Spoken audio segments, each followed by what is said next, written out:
안녕하세요, 조용호선입니다. 자, 오늘은 컬러리스트 산업기사와 기사 필기 대비 15번째 시간입니다. 세 번째 파트 색채 체계의 마지막 시간이죠. 오늘은 색채 조화와 배색에 대해서 알아보도록 하겠습니다. 자, 배색이라는 것과 그 다음에 조화라는 것은 서로 상당히 깊은 연관을 갖고 있습니다. 조화는 이 배색을 통해서 얻는 감정이라고 보시면 되겠어요. 배색은 색을 사용하는 겁니다. 그래서 그 사용한 그 결과에 사람들이 어떤 감정을 느끼죠. 그럼 좋아, 그럼 좋아. 싫어, 그러면 싫어가 되는 겁니다. 자, 그래서 이제 이후에 우리가 이제 여러분들 실기 공부를 하게 될 때 이 배색이라는 것을 이제 하게 되거든요. 그 배색이라는 건 뭐냐면은 어떤 디자인을 한다. 색을 쓸 때는 어떤 목적을 갖고 색을 쓰거든요. 별거 없어요. 색으로 어떤 감정을 맞춘다고 보시면 돼요. 그러니까 우리 사람들이 오감을 통해서 외부로부터 어떤 정보를 받아들일 때는 어떤 그 정보를 받잖아요. 즐겁다, 행복하다, 이쁘다, 잘생겼다 이런 감정을 받아들일 때 시각적인 형태와 색, 맛, 향 이런 여러 가지가 일치할 때 사람들이 행복감을 느끼거든요. 그래서 예를 들었잖아요. 초콜릿은 맛만 있으면 되는 게 아니고 그죠? 초콜릿이 맛이 있어야 되면서 형태도 맛과 일치된 형태. 뭐가 있습니까? 하트 모양 같은 걸 가져야 되는데 맛은 엄청 열나 맛있는데 형태가 똥 모양이야. 그러면 사람들은 아무리 맛있다 하더라도 똥이라는 시각적 정보로 인해서 얘를 맛없다고 느끼게 되죠. 그래서 색을 어떻게 쓰냐에 따라서 그러니까 그런 짬뽕도 파란 짬뽕이면 되게 맛만 있으면 될 줄 알았는데 파란색 짬뽕은 왠지 맛없게 느껴지고 그러니까 조화롭지 않다는 것입니다. 그래서 이 배색을 통해서 어떻게 하면 사람들이 이 조화라는 거는 속 사람이 상당히 감정적으로 좋다라는 느낌이겠죠. 어떻게 하면 색을 잘 써서 바로 조화롭게 잘 써서 사람들이 느끼는 감정이 어떤 행복감을 느끼게 할 수 있을까? 뭐 이런 것들에 대해서 사람들은 그게 디자인이겠죠. 근데 그게 정답이 있어요, 없어요? 없습니다. 왜냐하면은 우리가 선생님이 이제 강의할 때 이 색과 그 다음에 그 음식이랑 이렇게 저는 많이 연결하거든요. 그래서 조색은 조리, 나눠 먹는 거는 배식, 배색 이렇게 연결을 합니다. 되게 비슷해요. 요리라는 것은 뭐 짠맛, 단맛 이런 맛을 5가지 맛을 가지고 다양한 맛을 만들어내잖아요. 그죠? 우리 음은 도레미파솔라시도라는 7음계로 다양한 음을 만들어내잖아요. 우리는 무엇으로 감성을 만들어내느냐? 색상과 명도와 채도. 그러니까 맛도 5개, 소리는 7개인데 색은 몇 개예요? 3개로 만드는 거죠. 그러니까 어떻게 보면 더 쉽기도 하면서 어떻게 보면 더 어려운 거죠. 3개 가지고 다양한 느낌을 만들어내야 되다 보니까 어떻게 보면 되게 쉬울 수 있고, 그죠? 예. 여하튼, 그래서 이런 색채를 어떻게 썼을 때 조화로울 수 있는가에 대한 뭐 과거로부터, 그렇죠? 그런 거에 대해서 연구했던 사람들이 있는데, 그걸 우리는 색채 조화 이론 그래요. 또는 색채 조화론 그렇습니다. 그래서 이 시간에는 그러한 색채 조화론, 색채 조화 이론을 연구했던 사람들의 이론을 그리고 그 특징들을 한번 공부하는 시간을 갖도록 하겠습니다. 자, 조화라는 것은 상당히 정답이 없어요. 왜냐하면은 음식도 마찬가지인 게 똑같은 음식인데도 어떤 기분이 좀 나쁠 때 먹는 거랑 기분이 좋을 때 먹는 거 또는 어떠한 환경에서 먹냐에 따라서 그 맛이 느낌이 분명히 맛은 똑같은데 그 느낌 자체의 최종적인 느낌은 다 다르게 느껴진단 말입니다. 그러니까 색채 조화는 사실은 정답이 있다 없다. 그렇지만 그래도 최대한 공통된 어떠한 그런 좋은 감정 또는 조화가 있지 않을까 해서 연구한 게 바로 색채 조화론인데 그것의 색채 조화 이론, 색채 조화론이라고 합시다. 이것을 처음으로 체계화시킨 사람이 누구냐? 바로 쉐브럴이라는 사람입니다. 자, 물론 과거로부터 그러한 색들을 어떻게 하려고 했겠어요? 잘 써보려고 노력을 많이 했죠. 근데 과거에는 지금처럼 이렇게 색이 다양하지 않았어요. 그러니까 색을 만들 수 있는 재료가 이런 것들이 과거에는 어떻겠습니까? 되게 많지 않죠. 그러다 보니까 과거 작품들 보게 되면 상당히 좀 탁하고 어둡습니다. 칙칙하죠. 작가들이 그런 부분에 있어서 상당히 이렇게 좀 뭐랄까 작품을 만들 때 다 어두운 게 아니라 되게 밝고 좋은 느낌의 것을 만들려고 했던 사람들도 있지 않겠습니까? 그래서 그럼 도대체 색이라는 게 왜 이렇게 어두워지고 탁해지는가 해서 알아봤더니 색을 혼색하면 이렇게 되는구나. 그래서 이제 색을 혼색하지 않는 방법이 뭐 있을까 해서 만든 게 바로 전묘법이죠. 전묘법. 그 전묘법을 이용해서 그림을 그린 사람들이 누구냐? 인상주의 작가들입니다. 그래서 이 셰브롤이라는 사람이 그 인상주의 작가들과 상당히 친하게 지냈어요. 그러다 보니까 이 셰브롤이라는 사람의 이 이론이 그 인상주의 작가들에게 상당히 많은 영향을 미쳤다. 이렇게 보시면 되겠습니다. 자, 보통 이 그 색채 조화 이론에 있어서 기본적인 게 뭐냐면은 항상 색상과 명도와 채도입니다. 그래서 색상은 어떻게 써야지 조화롭고, 명도는 어떻게 써야지 조화롭고, 채도는 어떻게 써야지 조화롭고를 설명하는 거예요.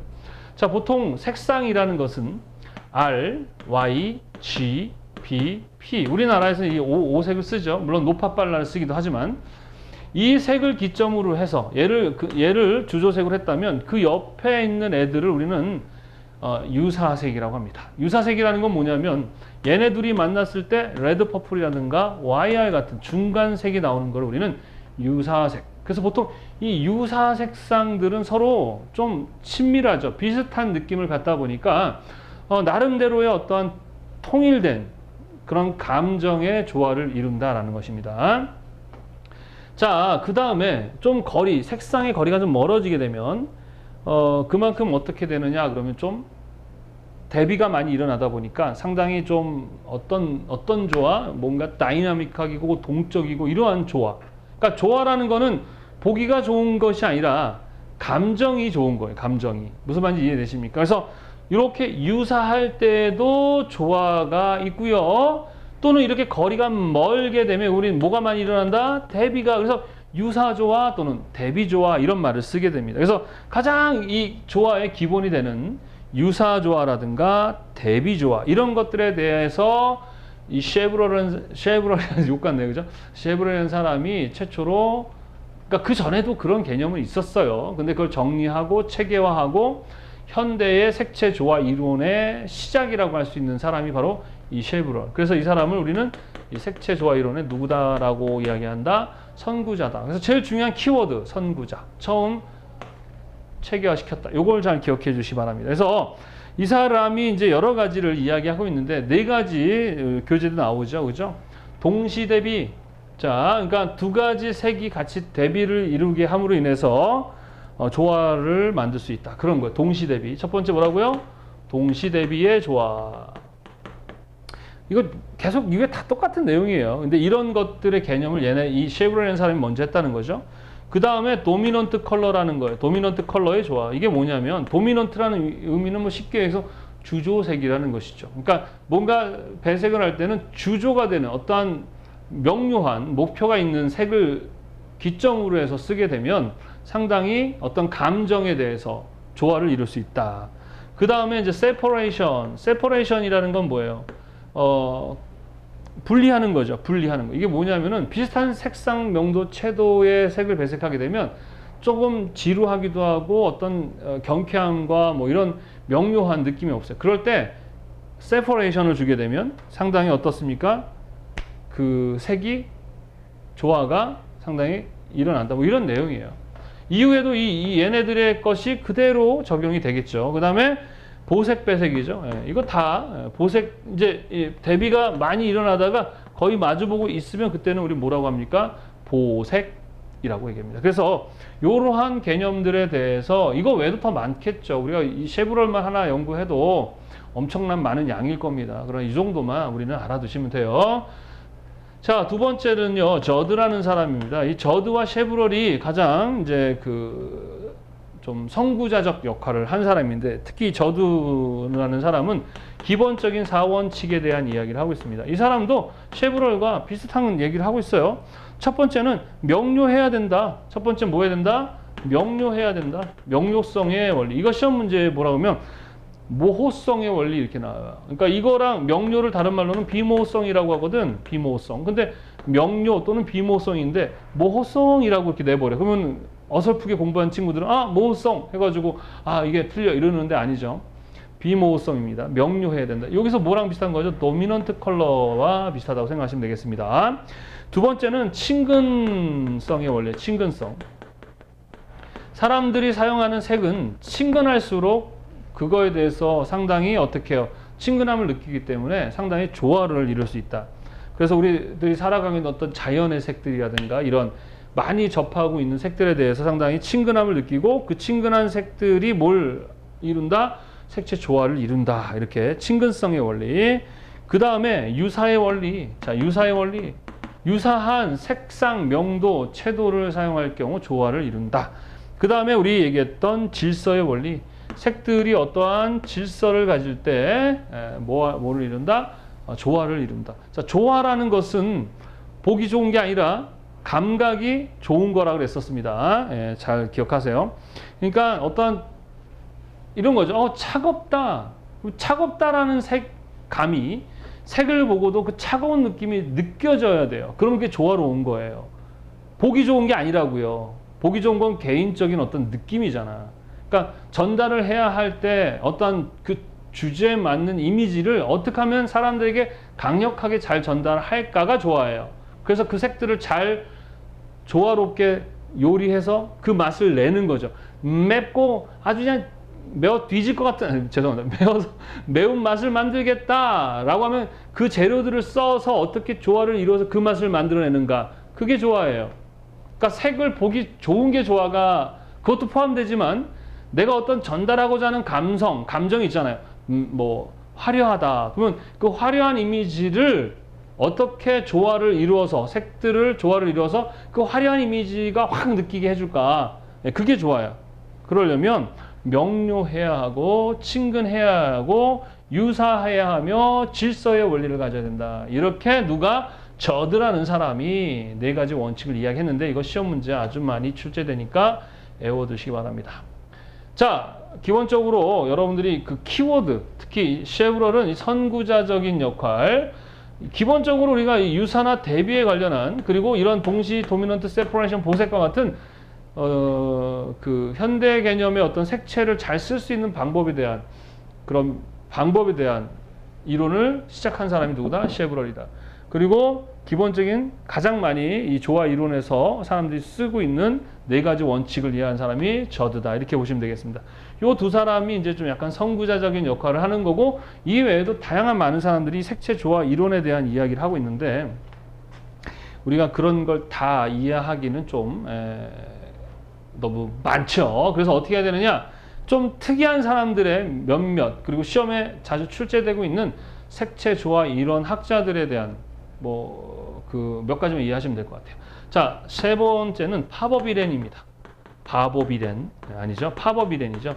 자, 이 사람의 가장 핵심적인 그 개념은 색삼각형입니다. 뭐라고요? 색삼각형. 그러니까 그 색삼각형 형태를 그려놓고 거기서 어떤 조화 이론을 설명했다. 이렇게 보시면 되겠어요. 자, 우리 교재에도 나와 있지만 이렇게 삼각형을 딱 그려놓고 여기에 이렇게 원을 그려서 각각에다가 여기는 흰색, 그러니까 화이트. 자, 이쪽은 순색입니다. 그러니까 컬러. 이쪽은 검은색이죠. 검정색이니까 블랙. 이렇게 해놓고 약자를 쓸게요. 그 다음에 흰색과 순색 사이에는 밝은 색조라 그래가지고 틴이라고 합니다. 틴. 그 다음에 컬러와 블랙은 이쪽은 어두운 색조라고 해서 shade, S-H-A-D-E. 그리고 이쪽은 무채색이죠. 흰색과 검은색이 만나면 여기 뭐가 됩니까? 회색, 그레이 이렇게 표현합니다. 이런 모든 애들을 하나의 라인으로 연결한 여기를 우리는 톤, 색조라고 얘기하죠. 이 파버비렌의 이 색삼각형의 색채 조화 이론은 이후에 이제 PCCS 같은 색조 개념에 많이 적용되고 있다는 것이죠. 자, 그래서 이 선상, 얘네들을 그려놓고 요 라인 선상에 있는 애들을 조화롭다라고 얘기를 하는 겁니다. 그래서 기본적으로 요 라인에 있는 애들은 그러니까 컬러인데 밝은 색조와 흰색이라는 이런 색들이 조화를 이루게 되면 어떤 감정이 드느냐 그러면 상당히 인상주의 작가들 있죠. 인상주의 작가들 상당히 걔네들이 그 작가들이 원했던 건 밝은 거예요. 밝고 좀 더 어때요? 깨끗한 이미지를 만들고 싶은데 그게 안 됐었던 거죠. 그래서 요거의 조화, 여기의 조화는 어떤 조화? 밝고 깨끗하다. 뭐 작가들로 얘기한다면 인상주의 작가들이 주로 사용하였던 그러한 조화 기법이다. 이렇게 보시면 되겠습니다.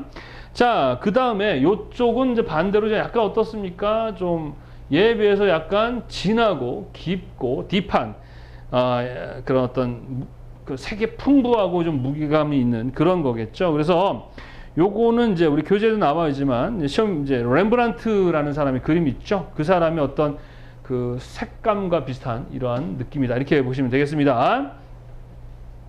자, 그 다음에 이쪽은 이제 무채색에 관련한 것들이죠. 그죠? 무채색을 사용했을 때는 좀 모던하면서도 이 무게감이 느껴지는 그런 무채색의 조화다. 이렇게 보시면 됩니다.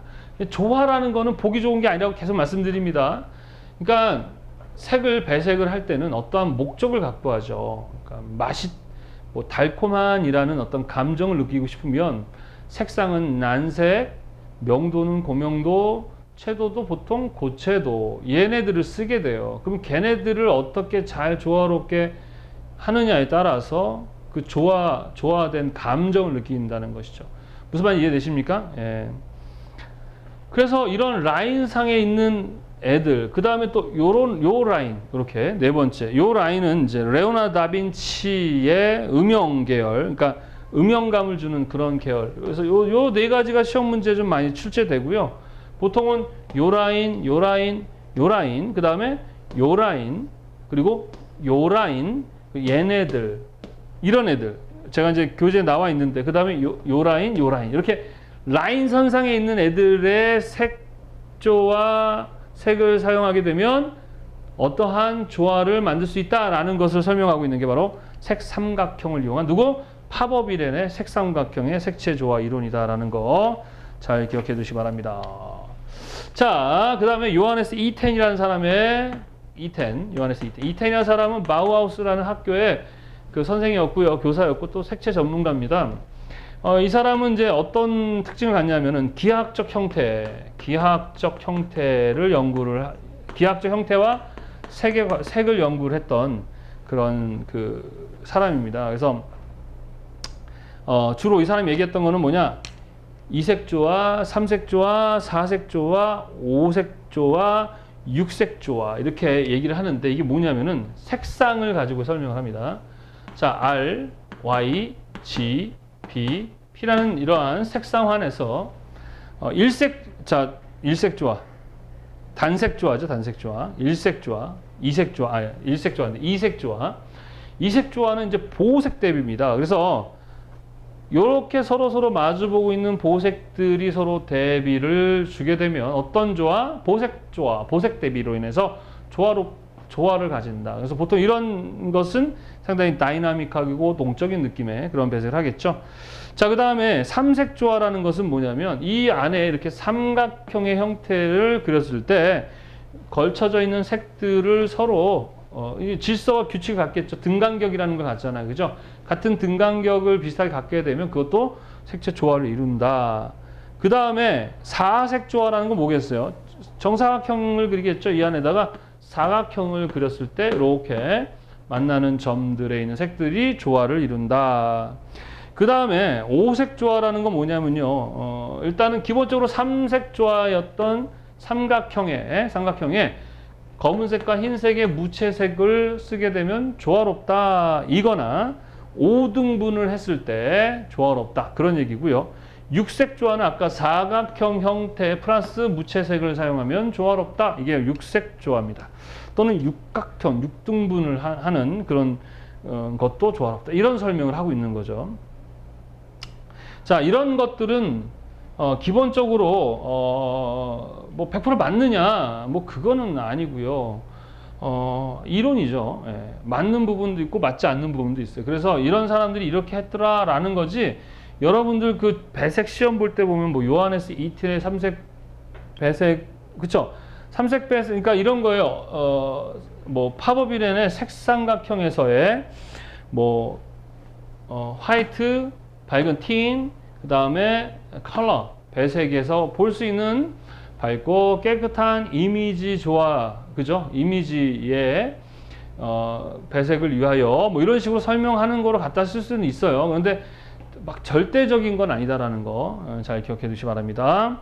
자, 그래서 키워드를 좀 알아두실 필요 있어요. 이태는 2색, 3색, 4색, 5색, 6색 조화, 팝업이 되는 색삼각형, 저드의 4원치, 쉐브롤의 선구자, 동시 도미넌트 세퍼레이션 보세, 유사 대비, 이런 식으로 여러분들이 키워드를 알아두시면 될 것 같습니다. 자, 그 다음에 다섯 번째는 문 스펜서라는 사람입니다. 문 스펜서. 자, 문 스펜서는 성이 문씨고 이름이 스펜서가 아니고요. 교수인 문과 조교수인 스펜서 둘이 개발해낸 색채 조화 이론입니다. 이 사람들은요, 기본적으로 CI 좌표를 이용해서 어떤 걸 만들면 오메가 공간이라는 걸 만들었어요. 그 오메가 공간은 이렇게 원통형 형태의 이러한 모양의 가운데는 이제 우리 명도를 표기하고요. 명도. 그 다음에 이쪽 라인은 채도.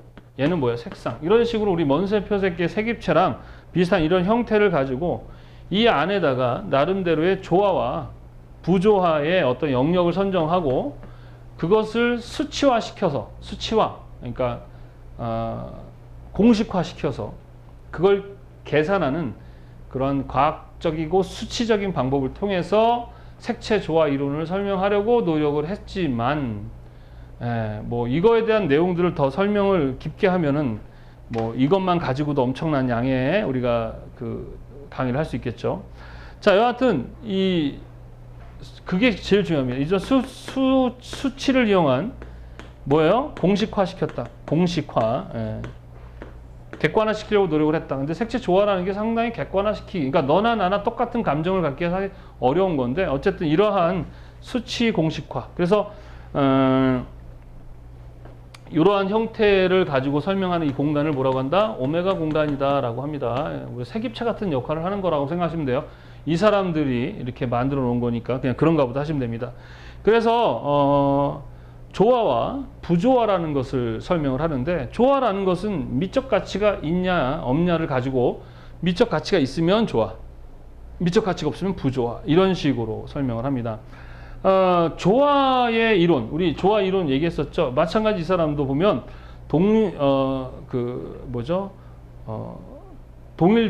동일조화, 그 다음에 유사조화, 대비조화, 이렇게 세 가지를 조화의 영역으로 구분했고, 부조화라는 미적 가치가 없는 것은 제1부조화, 제2부조화, 그 다음에 눈부심, 이렇게 구분을 해가지고 미도라는 공식을 만듭니다. 미질복, 이렇게 해오십니다. 뭐라고요? 미질복, MOC,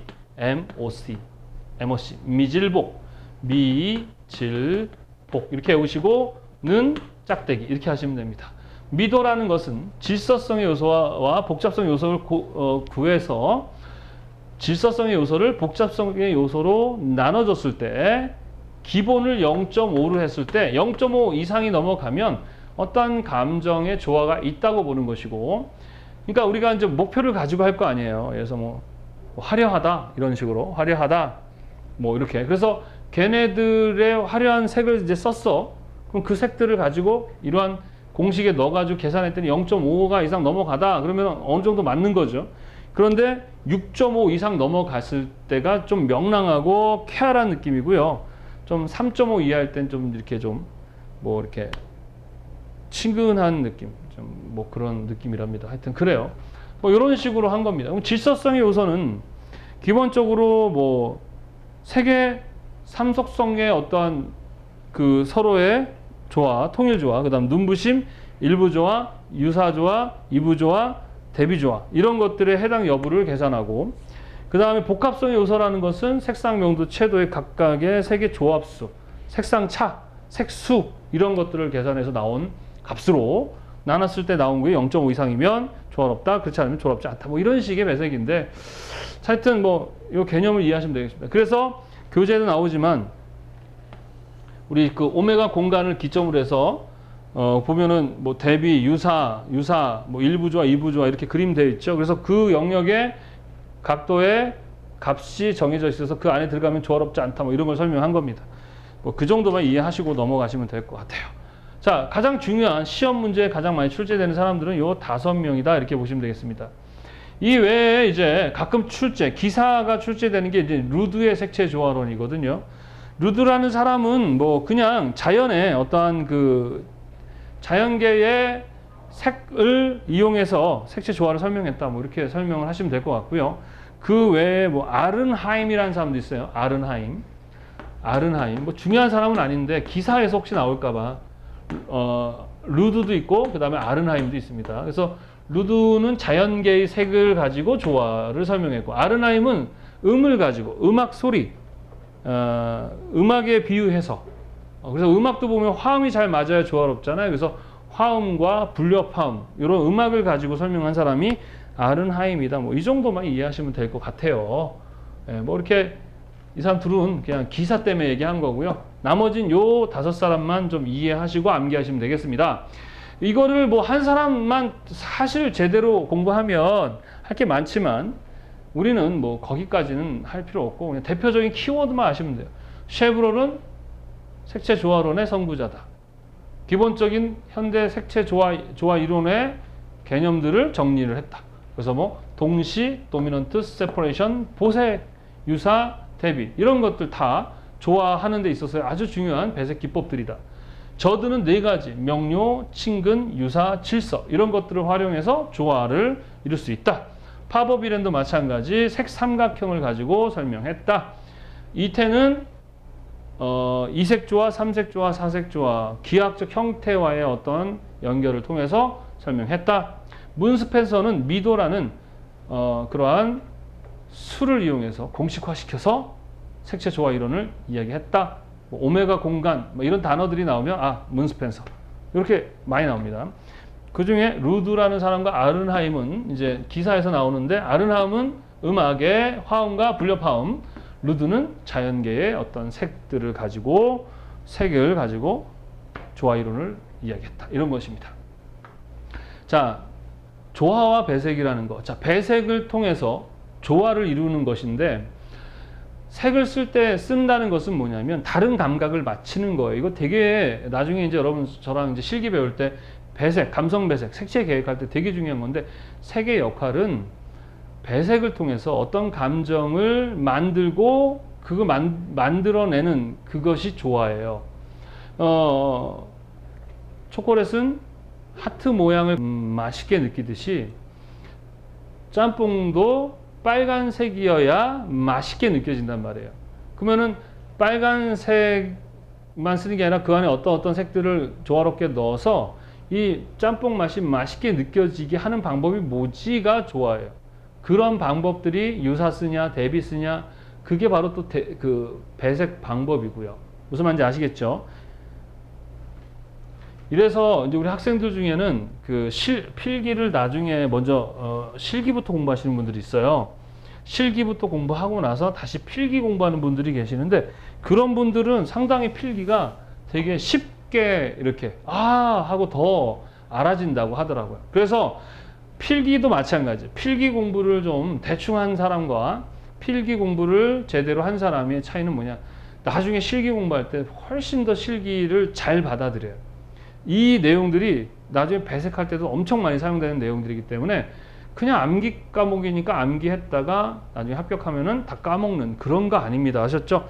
이해하면서 공부하셔야 됩니다. 자, 그래서 우리 배색 효과에 대해서 한번 알아보도록 하겠습니다. 배색 효과. 그러면 이 배색 효과를 통해서 색채 조화를 이루는 건데, 자, 배색 효과라는 것은 뭐냐면, 이제 보통은 배색을 한다는 것은 색을 쓰는 것이고, 그 색을 통해서 어떻게 조화를 이뤄내는가인데, 보통은 색상과 그 다음에 명도와 그 다음 뭡니까?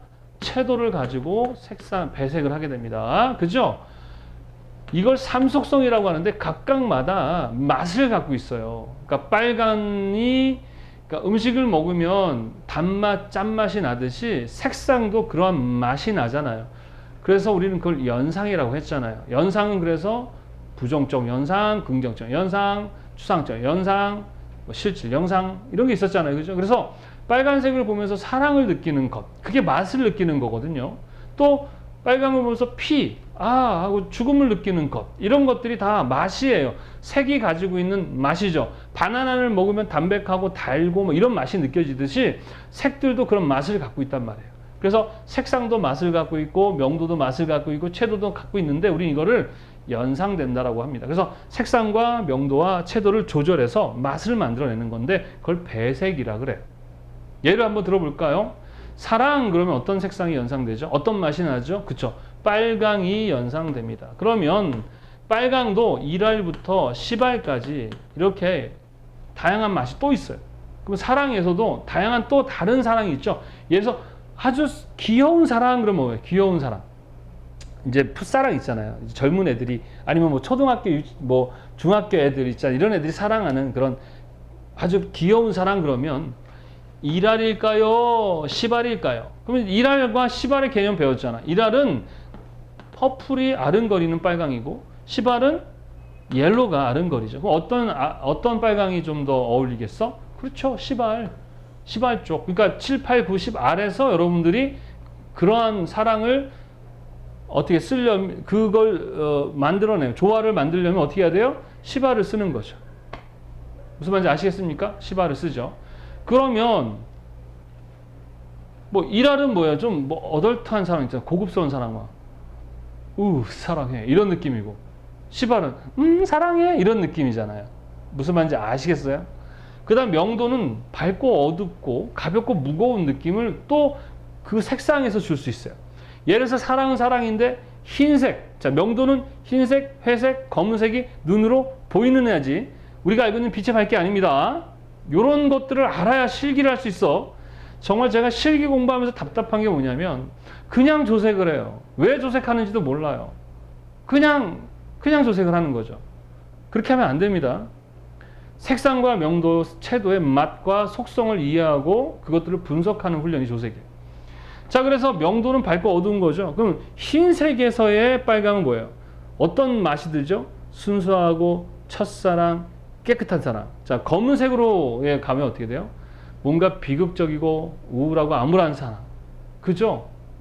뭐, 막 공포스러운 사랑, 스토커 이런 거 되죠. 자, 그 다음 채도가 높은 건 뭐죠? 예, 많이 그 채도, 순도가 높은 거죠. 그럼 빨강이 순도가 높게 되면 어때요? 열정적 사랑, 너 없으면 못 살 것 같은 사랑, 같이 죽자 사랑, 매일매일 봐도 너무 좋은 사랑, 이런 거죠. 반대로 탁한 빨간색이 안 보이는 사랑은 뭐가 됩니까? 왠지 너 없어도 살 것 같은 사랑, 이제 우리는 이제 한 20년 만난 사랑, 너 없이도 살 것 같은 사랑, 이렇게 되는 거예요. 이렇게 어떤 사랑이라는 내용 가지고도 색상과 명도와 채도로 다양한 배색을 통해서 다양한 조화를 만들어낼 수 있단 말입니다. 무슨 말인지 이해되십니까? 그래서 우리가 보통은 배색을 할 때 이 세 가지를 가지고 한다.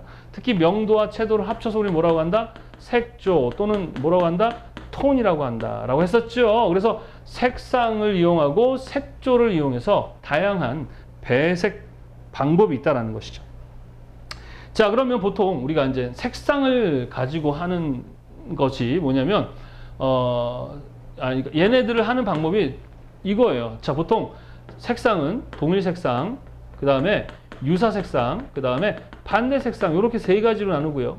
색조는요, 동일 색조, 유사 색조, 그 다음 뭐요? 반대 색조, 이렇게 돼 있다고 보시면 돼요.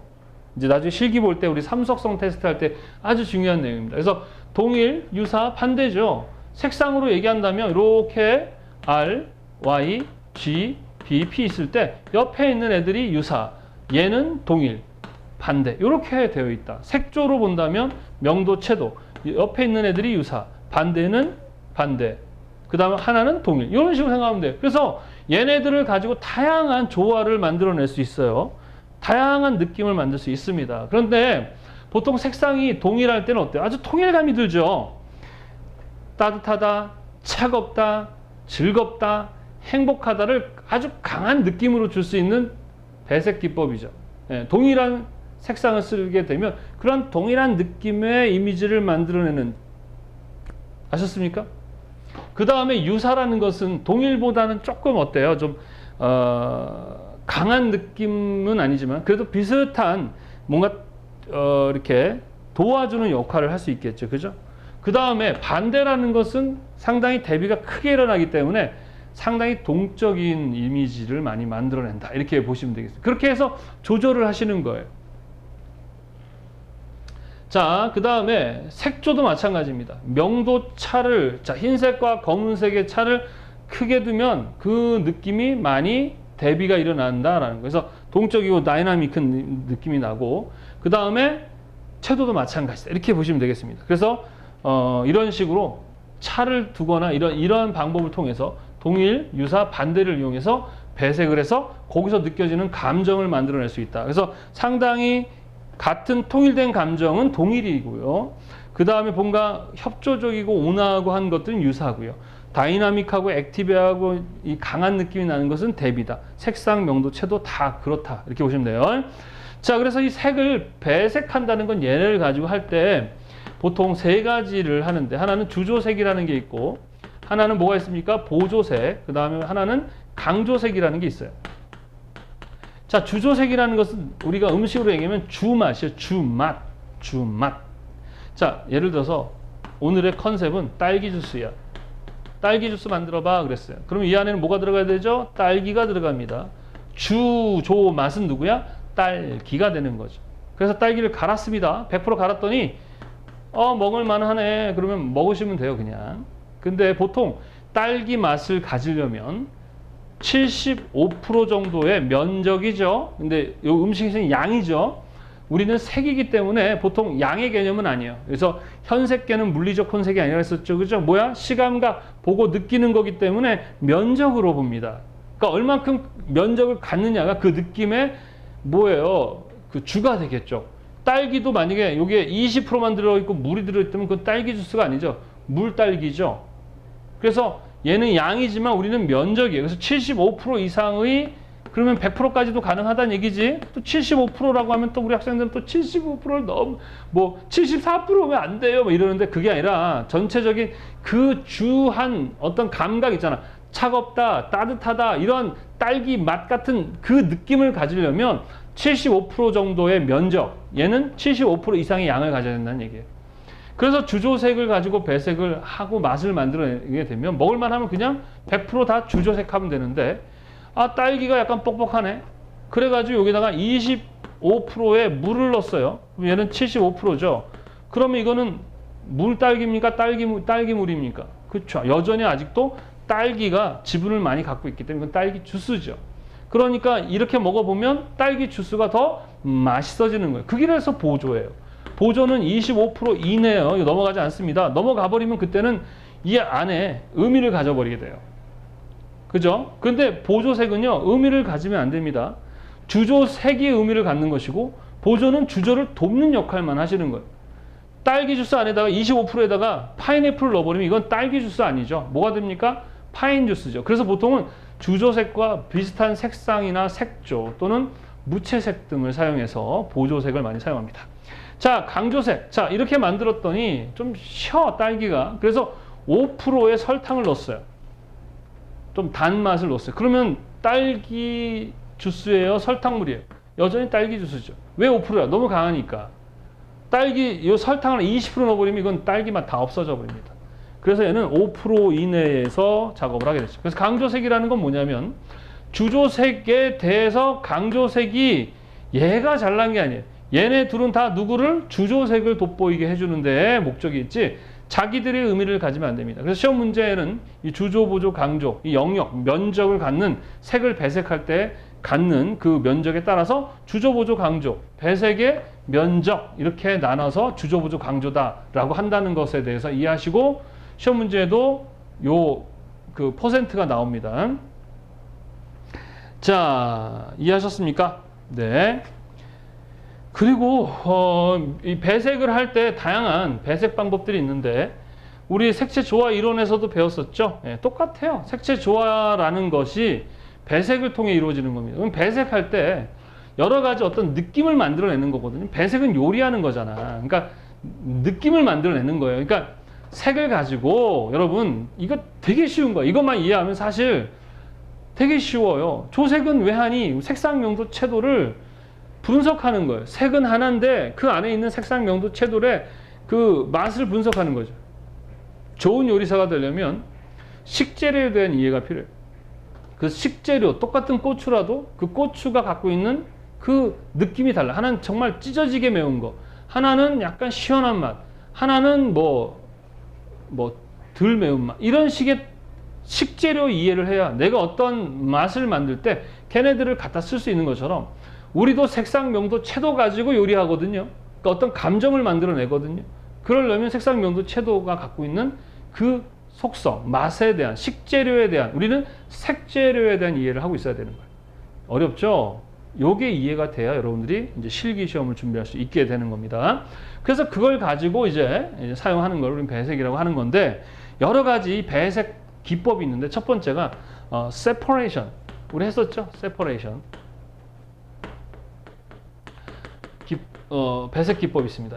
이 separation 배색 기법은 뭐냐면, 이제 비슷한 색상이나 비슷한 색조를 쓰게 되면 통일감은 있겠지만, 이렇게 걔가 갖고 있는 느낌 있잖아요. 뭐 부드럽다기보다는 하여튼 부드럽다, 은은하다, 지가 갖고 있는 그 성격을 색을 여러 개 썼어. 통일감은 있지만 뭔가 강한 팩트가 없어요. 그러면 그 사이에다가 보통 무채색을 많이 사용합니다. 강조색 정도의 영역으로 라인을 이렇게 주게 되면 그 이미지가 아주 강하게 느껴지게 해주는 거죠. 그걸 세퍼레이션 효과라고 합니다. 그래서 하여튼 그 세퍼레이션이라는 강조색이라고 생각하시면 돼요. 걔가 물론 강조색은 아니에요. 왜냐하면 강조색보다는 좀 많이 들어갈 수 있죠. 그죠? 그래서 세퍼레이션, 분리 효과를 주게 되면 상당히 명쾌하면서 그 이미지가 아주 명쾌하게 올라간다라는 거. 그게 세퍼레이션 그 배색 기법. 그 다음에 강조색, 강조배색. 강조배색은 아까 강조색 쓰는 거예요. 강조색은 자기가 강조하는 거지만 결국 강조는 지가 하는데 누가 주조색이 돋보이게 해주는 그러한 배색 기법이 우린 강조배색이라고 합니다. 그 다음에 연속배색이라는 게 있는데, 연속배색이라는 것은 그라데이션이라고 생각하시면 됩니다. 색상이나 명도를 아주 순차적으로, 이렇게 되면 리듬감도 있게 되고 아주 연속적인 어떤 리듬감, 특히 가장 좋은 그 리듬감 같은 거, 운동감, 이런 걸 느낄 수 있다는 거. 그 다음에 반복배색이라고 해서 색상이나 명도, 채도 등을 반복해서 하게 됩니다. 이렇게 되면 상당히 이것도 마찬가지 리듬과 조화로움을 느낄 수 있죠. 그래서 색을 사용할 때 이렇게 세퍼레이션, 강조, 연속, 반복 등을 통해서 배색을 하게 되면 다양한 어떤 감정적인 효과를 얻어낼 수 있다라는 그런 내용입니다. 무슨 말인지 아시겠지요? 자, 이거 외에도 우리가 이제 색조를 이용한, 아까 명도, 채도 있죠? 그 색조를 활용한 배색 기법이 있습니다. 색조를 활용한 색조. 그러면은 색조는 명도, 채도죠. 그죠? 예. 자, 첫 번째, 톤온톤 배색이라는 겁니다. 자, 톤온톤 배색은 뭐냐면요, 가장 많이 쓰는 건데, 우리 아까 색상은 동일, 유사, 반대, 색조도 동일, 유사, 반대라고 했죠. 자, 톤온톤 뭐냐면, 우리 학교 다닐 때 초등학교 이렇게 그 벽 보면은 이렇게 나눠서 색을 보통 씁니다. 그래서 여기 노란색이고 둘 다 노란색인데, 여기는 약간 어두운 딥하고 여기는 약간 밝은 페어톤으로 이렇게 배색을 하죠, 예전에는. 그러면 이건 무슨 색상이죠? 동일 색상의 색조는 유사색조를 쓰는, 이거를 우리는 톤온톤 배색이라고 합니다. 그러니까 위아래 다 똑같은 색상인데 위아래 색조를 바꿔서 아래는 좀 어둡고 위에는 밝게, 이런 식의 배색을 상당히 많이 합니다. 동일 색상의 유사색조의 배색을 했다, 이렇게 하는 것을 많이 하면 귀찮잖아. 그러니까 이렇게 많이 쓰는 애들에 대해서 우리 이제 뭐라고 하자? 톤온톤이라고 하자라고 약속한 거예요. 톤온톤 배색보다 색상은 위아래 같은데 색조를 다르게 한 거구나, 이렇게 보시면 됩니다. 자, 그 반대가 뭐냐 그러면 톤인톤 배색입니다. 톤인톤 배색은 뭐냐면, 이번에는 위에는 Y, 아래는 R이죠. 근데 이번에는 얘네 둘이의 뭐가 같은 거예요? 색조가 같은 거죠. 그러니까 유사 색상이거나 반대 색상에, 얘도 마찬가지, 유사 색조나 반대 색조도 맞습니다. 유사나 반대고요. 얘는 반대로 색상은 다른데 색조가 같은 배색을 우리는 톤인톤 배색이라고 얘기를 합니다. 무슨 말인지 이해되시죠? 자, 얘네들도 많이 쓰지만 이제 까마이의 배색이라는 게 있습니다. 까마이의, 까마이, 이거 프랑스 말인 것 같아요. 그죠? 까마이에라는 건 뭐냐면요. 똑같습니다. 동일 색상인데 톤은요. 유사나 반대. 그러니까 비슷해도 괜찮고 톤이 어때요? 멀어도 괜찮습니다. 톤의 차이가 커도 상관이 없어요. 얘네들은 톤 차이나 색상 차이가 커도 상관이 없는데 까마이의 배색은 동일 색상입니다. 이 톤은 톤인데 색조 차이가 거의 나지 않는 거죠. 그래서 차이가 안 느껴질 정도로 가까운 사이입니다. 그 다음에 포까마이의 배색이라는 게 있는데 포까마이의 배색은 뭐냐? 까마이의 배색인데 얘는 색상은 동일하잖아요. 색조가 같죠. 근데 얘는 색상, 색조 차이는 있어. 둘 다. 근데 거의 차이가 없죠. 색상 차이, 색조 차이가 있는데 차이가 안 나는 거죠. 비슷하죠. 까마이에는 색상은 같은데 색조 차이가 거의 안 나는 거고 포까마이에는 색상 차와 색조 차이를 같이 주는데 거의 차이가 나지 않게 해주는 그런 배색을 포까마이에라고 합니다. 무슨 말인지 아시겠습니까? 예, 이거 되게 많이 하는 배색들이죠. 이건 뭐 거의 뭐 많이 쓰죠. 이렇게 하게 되면 좀 보기가 좋고 어떤 그 조화가 통일감이 생기는 많은 그런 배색 기법입니다. 그 다음에 톤홀 배색이라는 게 있습니다. 톤홀 배색은 중명도의 중채도 배색이다 이렇게 보시면 되겠어요. 그래서 색조를 얘기하는 소프트나 뭐 덜톤 뭐 이런 애들을 쓰는 거죠. 톤홀 그러면 중명도 중채도다 이렇게 보시면 되겠습니다. 자, 그 다음에 비콜로 배색이라는 게 있습니다. 비콜로는 두 개의 색이 있는데 하나는 무채색이고요, 하나는 비비드한 색입니다. 그래서 국기색 중에 보면은 그 파키스탄, 인도네시아, 알제리 같은 나라들의 국기색이 있죠. 뭐 여기는 흰색이고 이쪽은 초록이라든가 이런 식의 무채색과 비비드한 배색을 우리는 뭐다? 비콜로 배색이다. 그 다음에 트리콜로라는 게 있습니다. 트리라는 건 그 세 가지라는 얘기죠. 어떻게? 이번에는 이렇게 세 개, 3등분을 해서 이 세 개 중에 하나가 무채색이고 나머지는 비비드한 유채색을 쓰는 방식을 우리는 트리콜로. 그리고 유럽의 프랑스라든가 벨기에, 이탈리아, 뭐 남미 쪽엔 멕시코, 페루, 루마니아 이런 뭐 아프리카 신생국들 이런 나라들이 이러한 국기색을 사용하고 있습니다. 트리콜로라고 합니다. 그 다음에 다양한 색상을 쓰는 걸 멀티컬러 배색이라고 합니다. 이 멀티컬러 배색은 상당히 경쾌하고 또 다이나믹한 그러한 신나는 느낌의 적극적이고 활발한 이미지를 만들 수 있는 배색이죠. 그래서 나중에 여러분 배색 기법이라고 그러죠. 이 배색 기법들은 어떠한 감정을 만들어내기 위한 거예요. 신나는 이미지를 배색해라. 슬픈 이미지를 배색해라. 즐거운 이미지를 배색해라 했을 때 보통 동일 유사 반대 색상과 동일 유사 반대 색조를 이용해서 그 감정을 만들어낼 때 자주 사용하는 배색 기법이 있다면 얘네들을 가지고 쓰시면 되는 거예요. 그냥 무슨 기법을 배색하였다. 이렇게 나중에 이제 시험 보실 때 쓰시면 되는 거죠. 이런 것들이 있다는 걸 여러분들이 일단은 알고는 계셔야 되고, 이제 이걸 이론적으로만 이해하니까 이걸 도대체 왜 배워야 되나 막 고민이 될 거예요. 근데 나중에 이제 실기를 배울 때, 이래서 이걸 배우는구나 라는 거. 자, 오늘 배운 내용을 다시 한번 정리를 해보겠습니다. 오늘 배운 것은 조화예요. 하모니입니다. 하모니. 보기가 좋은 게 아니에요. 보기가 좋은 게 아니라 느낌, 감정인데 어떤 맛을 만들어내는 거예요. 색은. 그러니까 화려하다 그러면 우리는 색상, 명도, 채도 가지고 화려한 감정이 들도록 배색해야 돼요. 그러면 그 배색을 어떻게 조화롭게 했을 때 그 화려함이라는 게 우리에게 느껴지는가. 단순하게 색상, 명도, 채도만으로 만들기가 어려울 때가 있어요. 그럴 때는 어떻게 해야 돼? 색상차, 명도차, 채도차를 준다든가 또는 보색을 사용한다든가 또는 세퍼레이션, 또 연석, 강조, 뭐 동일 색상, 유사 색상, 반대 색상, 유사 색상 이러한 다양한 요리 기법이라고 보셔야 됩니다. 그런 걸 가지고 그 느낌을 만들어내는 방법들입니다. 그러니까 요리 기법이라고 보시면 되겠죠. 그래서 배색을 통해서 어떤 조화의 감정을 느낄 수 있다는 거, 이 두 가지 이해해 주시기 바랍니다. 자, 그래서 조화, 배색 이렇게 배웠는데 조화라는 것은 상당히 주관적인 부분이 많아요. 주관적이에요. 상당히 주관적입니다.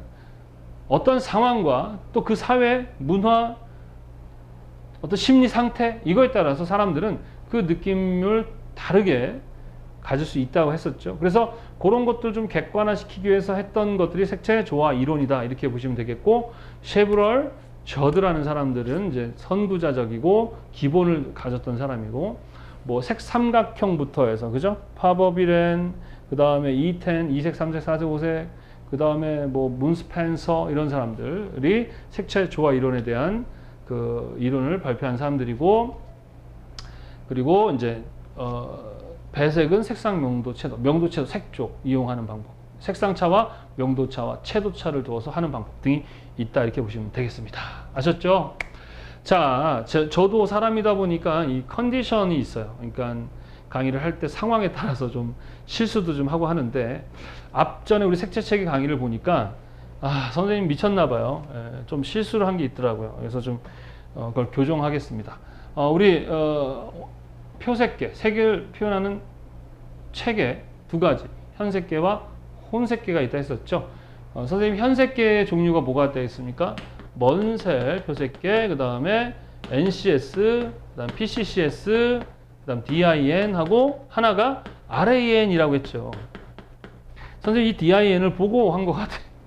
이 RAN은 랜선이죠, 랜선. 인터넷 할 때 쓰는 랜선인데 RAN이 아니고요. RAL 표색계입니다. 이게 독일의 RAL 표색계인데, 선생님이 이때 이거 별로 중요하지 않다 보니까 그냥 RAN 하고 그냥 아무렇지 않게 넘어갔었어요.